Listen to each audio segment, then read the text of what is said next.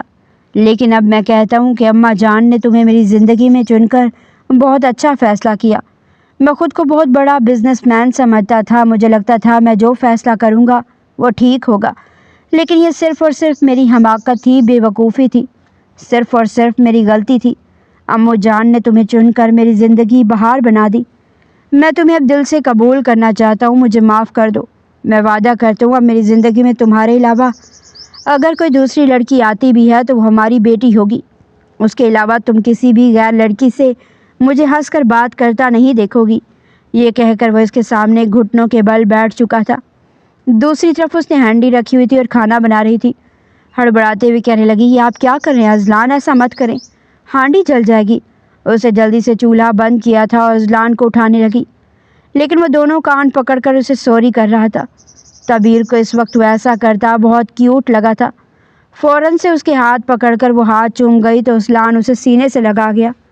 امّو جان کمرے سے باہر نکل رہی تھی۔ جب انہوں نے ان دونوں کو کچن میں ایک دوسرے کے سینے سے چمٹا ہوا دیکھا تو فوراً گلا کھنکھار کر کہنے لگی، توبہ توبہ، آج کل کے بچے بھی نا کہیں بھی شروع ہو جاتے ہیں۔ ارے بھائی، ایسی بھی کیا بےتابی ہے تم دونوں کی؟ جاؤ کمرے میں جا کر کرو جو کرنا ہے، یہ بھول جاتے ہو کہ گھر میں تم لوگوں کی ماں بھی موجود ہے۔ تبیر ایک جھٹکے سے اذلان سے الگ ہوئی تھی۔ دونوں ہی شرم کے مارے سرخ ہونے لگے۔